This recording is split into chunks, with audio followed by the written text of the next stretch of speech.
సత్యాన్వేషణ అంటే ఏంటి గురుగారు? కొంచెం దాని గురించి తెలియజేయండి. సత్యాన్వేషణ ధ్యాన యోగ ప్రశాంతి నిలయం. దీనికి ఒక వార్షికోత్సవంలో ఒక స్వామీజీని పిలిచాం. College lecturer, BR college lecturer. ఆయన లెక్చరర్గా ఉండి వదిలేసుకొని హిమాలయాలు పోయి చాలా గొప్పగా సాధన చేసి వచ్చాడు ఇక్కడికి. ఆయన్ని పిలిచా వార్షికోత్సవానికి. ఆయనకి అధ్యక్ష పదవి ఇచ్చాం ఆ రోజు. అంతా అయిపోయింది. లాస్ట్లో ఆయన భోజనాలు వేసేటప్పుడు ఇప్పుడు గోపాల్ రెడ్డి గారు మాట్లాడతారు అన్నాడు. ఏం మాట్లాడమంటారు సార్ అని అడిగితే, మీ ఆశ్రమం పేరుకి ఆన్సర్ చెప్పు అన్నాడు. అంత గొప్ప పేరు నీకు ఎవరిచ్చారు, ఎలా పెట్టావు, దాన్ని సమాలాయించే శక్తి నీకు ఆడుందా, ఏమేమో చెప్పాడు ఆయన. దానికి ఆన్సర్ చెప్పు అన్నాడు. చెప్తాను సార్ ప్రతి అక్షరానికన్నా. సత్య అంటే మన శరీరంలో ఆత్మ ఒకటి ఉందనేది సత్యం. మీరు ఇక్కడి నుంచి ఎక్కడికి పోతారని అడిగా ఆయన్ని. నేను మా ఆశ్రమం పోతాను అన్నాడు. ఇక్కడికి వార్షికోత్సవానికి 800 మంది వచ్చున్నారు ఈరోజు. 800 మందిలో మా ఊరి నుంచి ఒక ఆయన నీ ఉపన్యాసం చాలా గొప్పగా ఉందని మెచ్చుకున్నాడు.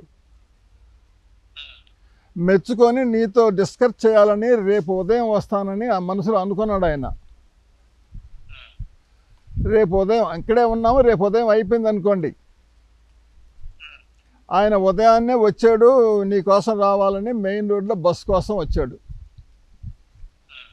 మెయిన్ రోడ్లోనే మా ఇల్లు కూడా. అక్కడ జనాలు ఫుల్గా ఉన్నారు ఇంటి దగ్గర. ఏమిటా ఈ జనాలు ఎంతమంది ఉన్నారంటే, నీకు తెలీదా,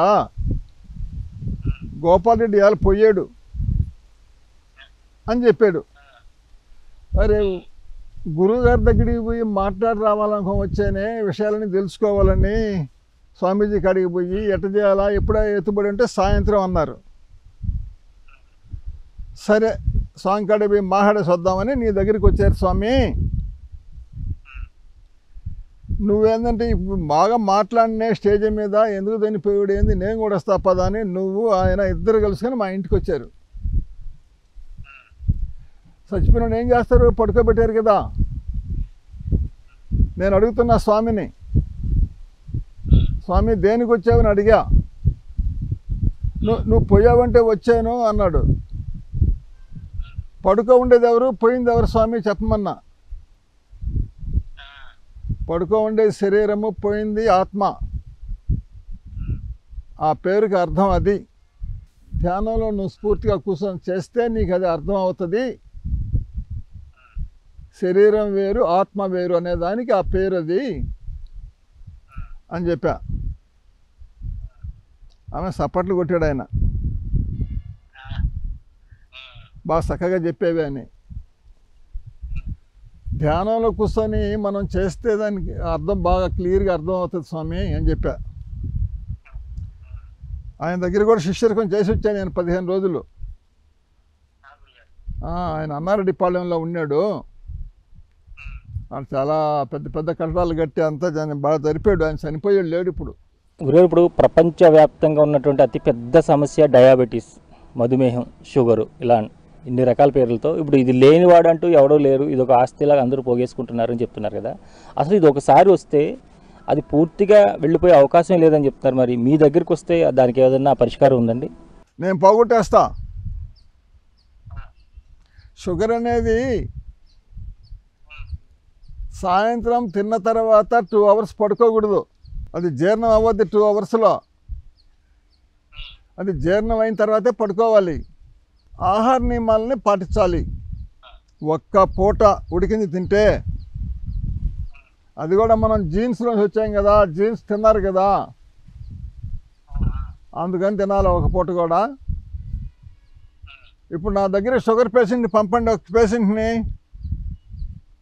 ఆయనకి షుగర్ 500 ఉందనుకుందాం, మనం ఈరోజు జాయిన్ అయ్యాడు అనుకుందాం, 4 days మెడిసిన్ వేసుకోమంట. 5వ రోజు మెడిసిన్ ఆపేస్తా. 26 రోజులు ఆపేస్తా మెడిసిన్. అప్పటికి నెల అవుద్ది. మీరు ఎక్కడైనా చెక్ చేయించుకోండి, షుగర్ ఉంటే నన్ను అడగండి.